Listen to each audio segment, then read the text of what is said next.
तो रामदास बुढ़ाना द्वारिकाधीश जी का दर्शन करने जाते थे। उनका नियम था हर एक एकादशी को द्वारिकाधीश का दर्शन करते। धीरे धीरे उम्र बढ़ी, बुढ़ापा आया, बुढ़ापे में आना जाना बड़ा मुश्किल पड़ जाता है। एक दिन हारे थक के आए, द्वारिकाधीश के सामने रोए, हे प्रभु अब आया नहीं जाता, अब शरीर काम नहीं करता, अब आपके सामने कैसे आऊं, नियम तोड़ नहीं सकता, आपके सामने आने का मन करता है, क्या करूं। भगवान ने उपाय दिया, अगले बार आए तो एक बैलगाड़ी लेके आना। बुढ़ाना भगत ने पूछा बैलगाड़ी का क्या करोगे आप? बोले अगली बार जब आएगा एकादशी को दर्शन करने तो बैलगाड़ी लेके आना, हम तेरे साथ चलेंगे बैलगाड़ी में, अब तुझे आने की जरूरत नहीं, जीवन भर तू आया ना, अब मैं तेरे साथ चलूंगा। बुढ़ाना भक्त बोला राम राम प्रभु मरवाओगे? ये द्वारिका के लोग को पता चल गया कि बैलगाड़ी आपको लेने आया तो गर्दन काट देंगे हमारी। कोई हंसी खेल है? द्वारिकाधीश को ले जाए कोई द्वारिकापुरी से, वो भी एक मुझ जैसा गरीब आदमी।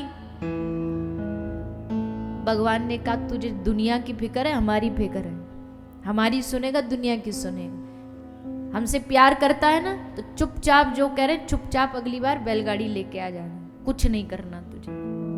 रास्ता बता दिया, मंदिर के पीछे खिड़की है, वहां से आना और चुपचाप मूर्ति को उठा के ले जाना। रामदास भगवान की आज्ञा भला कोई कैसे टाले, अगली बार आए और आकर के मंदिर की पीछे वाली खिड़की से ठाकुर जी को उठाया, बैलगाड़ी में रखा और लेके सुबह का समय था चल पड़े। अब जैसे सुबह मंदिर का पट खोला तो महाराज गजब हो गया, मूर्ति गायब, हल्ला मच गया चारों ओर। अरे भैया भगवान चले गए, द्वारिकाधीश चले, कहाँ गए? सब पुजारियों में भाग दौड़ मच गई। एक बोला कि वो बुढ़ाना आया था, कुछ ढक्के ले जा रहा था गाड़ी में, ज्यादा दूर नहीं गया होगा। अब जैसा बेचारा बुढ़ाना बूढ़ा था वैसे उसके बैल भी बूढ़े बड़े थे, एकदम टूटी फूटी गाड़ी, पुराने बूढ़े जर्जर बैल वो लेके जा रहे। बोल ज्यादा दूर नहीं गया होगा, भगाओ अपने अपने रथ, अपनी अपनी बैलगाड़ी, पकड़ो उस चोर को। पीछे से पूरा द्वारिका के पुजारियों का समूह बैलगाड़ी लेके भागा उसके पीछे। भागते जा रहे। बुढ़ाना समझ गया पीछे से जोर जोर से आवाजें आ रही हैं, पकड़ने आ रहे। अब इनसे पूछा भाई साहब अब बताओ तुम, अब हमको पता था ये कांड होगा, अब हम क्या करें बताओ। भगवान ने कहा कुछ नहीं कर, यहाँ पास में एक बावड़ी है, वहां जाके छुप जा, हमको यहीं ढक दे, तू चला जा बैलगाड़ी से। तो ढक करके वो चला गया, छुप गए।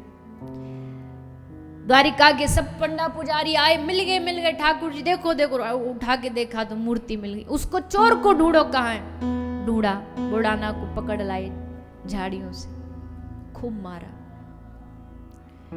खूब मार पड़ी। ये बड़े विचित्र भगवान है, एक तरफ खुद लेकर के आए हैं और एक तरफ खुद पिटाई खिलवा रहे हैं। पर भक्त ने सोचा तेरी जैसी मर्जी, तुझे इसमें मजा है तो तेरे लिए मार भी सहन कर लेंगे। तो खूब मारा, पूरे शरीर में निशान बन गए, निशान बने। द्वारका के पुजारियों ने आकर के ठाकुर जी का कपड़ा वस्त्र हटाया और जैसे वस्त्र हटाया, जिस जिस जगह बुढ़ाना को मार पड़ी उस जगह पर ठाकुर जी के शरीर में चोट के निशान बने हुए, पूरे शरीर में चोटों के निशान। एक आदमी ने देखा बावड़ी का पूरा जो पानी है पूरा लाल हुआ पड़ा है, मतलब ठाकुर जी दिखा रहे हैं कि चोट भक्त को पड़ती है, लगती है तो दर्द मुझे होता है। वो भगवान पिटवाई क्यों रहे हो फिर? बोले इससे मेरे भक्त की ख्याति बढ़ती है, उसका सम्मान बढ़ता है। द्वारिका के पुजारी और बुढ़ाना दोनों खड़े हो गए, भगवान सामने गवाही दे रहे हैं। पुजारी बोले प्रभु आप जानते हो आप ही से तो हमारा जीवन चलता, आप चले जाओगे तो रोटी के लाले पड़ जाएंगे हम, पर मन आपका बुढ़ाना के साथ जाने का क्या करें, फंस गए हम दोनों ही, क्या करें, क्या निर्णय लें। भगवान ने कहा, बुढ़ाना को आज्ञा दी। भगवान ने बुढ़ाना को कहा, एक काम कर बुढ़ाना, इनको पैसा ही तो चाहिए, मेरे बराबरी का सोना तोल करके इतना सोना दे दे इनको, जा तुम्हारी जीविका चल जाएगी। अब बुढ़ाना ऐसे देखे ठाकुर जी को, बोले मेरी स्थिति जानते हो ना, तो मेरे घर में रोटी तक के लिए आटा नहीं है, तुम्हारे बराबर जितना सोना मैं सारे दुनिया में भाग खोज करके मेहनत करके भी लाऊं तो भी एक रत्ती सोना नहीं ला सकता, इतना सोना मैं कहां से लाऊं। भगवान ने कहा, कुछ तो होगा तेरे पास। कुछ भी नहीं, कुछ तो होगा, अपनी बहू से पूछ। पत्नी से पूछा, पत्नी के पास बस एक कान की छोटी सी बाली थी सोने की, वो भी पुरानी जर्जर। मतलब भगवान ये है, लो। भगवान बोले इसी को रख दे तराजू। क्या बात कर रहे हो आप, तराजू में एक इतनी सी बाली, और आपका वजन में खुद भी बैठ जाऊं तो भी आपके वजन की बराबरी नहीं कर सकता, तू रख तो सही। और जैसे वो बुढ़ाना ने वो एक बाली उतार करके इतनी सी बाली तराजू में रखी, तराजू के पल्ले में रखते ही द्वारिकाधीश की मूर्ति का पल्ला ऊपर चला गया और उस एक बाली का पल्ला नीचे आ गया। भगवान ने कहा, पुजारियों से शर्त रखी थी, शर्त पूरी हो गई, ले जाओ ये सोना। पुजारी बोले, वाह प्रभु, बड़ा सोना दे दिया आपने, कितना क्विंटल सोना। भगवान ने कहा, देखो हमने शर्त रखी थी हमारे बराबर, अब वो तो हमारी मर्जी है ना, हम कितने पे तुले। ये तुलने पे आए तो एक तुलसी के पत्ते पे बिक जाते, और न तुलने पे आए तो सारा स्वर्ग का कुबेर का भंडार खाली हो जाए तो ना तोल सके। क्या तोल देगा कोई भगवान को। भगवान ने कहा, शर्त जो थी वो मंजूर करो, मिल गया तुमको सोना, ले जाओ। उसको लेके वापस लौटना पड़ा। आज भी वो द्वारिकाधीश की मूर्ति डाकोर जी में विराजमान है। और सिर्फ विराजमान नहीं है, जो निज सेवा परिकर है ना, जो सेवा करते हैं डाकोर जी की, वो बताते हैं ठाकुर जी के उस मूर्ति में आज भी निशान है चोट के, पूरे अंगों में, शरीर में। साक्षात द्वारिका की मूर्ति डाकोर जी में विराजमान है। अब इससे बड़ा भक्त के लिए भगवान क्या कर सकते, क्या प्रमाण हो सकता है। इसके बाद भी अगर कोई कहता नहीं कमी भगवान की, भगवान नहीं सुनते, अरे वो तो कान लगा के सुनने के लिए तैयार बैठे, तुम पुकारो तो सही, हम दिल से उनको याद करें तो सही।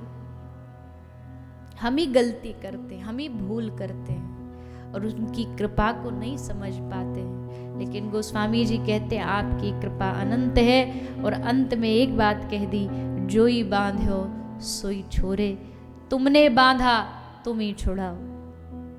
भगवान ने कहा, वाह वाह वाह वाह, आजा बेटा, तेरी रस्सी में काट देता हूं। भक्त ने कहा, नहीं नहीं, हमने काटने के लिए नहीं कहा, हमने कहा खोल दो, रस्सी काट दो नहीं कहा रस्सी खोल दो। भगवान ने कहा, एक ही तो बात है, तुझे तो बंधन से छूटने से मतलब है, रस्सी काटू या खोलू तुझे क्या फर्क पड़ता है। बोले, प्रभु काटोगे तो रस्सी वेस्ट जाएगी, बेकार जाएगी, और बांधोगे तो आगे भी किसी के बांधने में काम आ जाएगी। भगवान ने कहा, बड़ा कंजूसी करता है, तू क्या करेगा रस्सी का। तो हंस के मुस्कुरा के भक्त ने कहा कि जिस रस्सी से आपने हमको बांधा है, उसी रस्सी से फिर हम आपको भी बांध के देखेंगे कि आप कैसे लगते हो। और प्रेमियों ने उस रस्सी से बांधा। किसी की मजाल है भगवान को आंख उठा के देख सके, पर वही कृष्ण जब ब्रज में बालक बन के आया तो मैया कान पकड़ के कहती, उधम करेगा, आ तुझे बांधती हूं उखल से, और लेकर रस्सी बांध दिया उखल से। प्रबल प्रेम के पाले पड़कर प्रभु को नियम बदलते देखा। सब नियम भंग कर दिए भगवान ने प्रेम के वश में, सब नियम तोड़ दिए। इसलिए भैया सब बातों की एक ही बात है कि ऐसे दया निधान से रिश्ता बनाइए मिलता रहेगा दास को जो कुछ भी चाहिए, ऐसा करिश्मा होगा जो हुआ कभी नहीं। इतने दयालु भगवान अगर इनकी कथा शास्त्र सुना रहे हैं तो इसलिए सुना रहे हैं कि देखो इतने दयालु भगवान है, इनसे रिश्ता बना के तो देखो, कोई हमें पता चल जाए। बहुत सेठ जी बड़े अच्छे स्वभाव वाले हैं, इनके पास जो जाता है सबको गले लगाते हैं, तो गरीब से गरीब आदमी का भी मन कर जाता है भाई इनके घर तो जाना चाहिए, हमने सुना है सबको गले से लगाते हैं। तो हमारे ठाकुर जी भी तो ऐसे हैं, निकृष्ट से जो निकृष्ट होगा उसको भी गले से लगा लेते हैं। तो फिर इन जब कथाओं को सुनते हैं तब मन में थोड़ा शक्ति आती है कि चलो हम जैसे खोटे सिक्के भी कभी ना कभी तो उन तक पहुंच ही जाएंगे।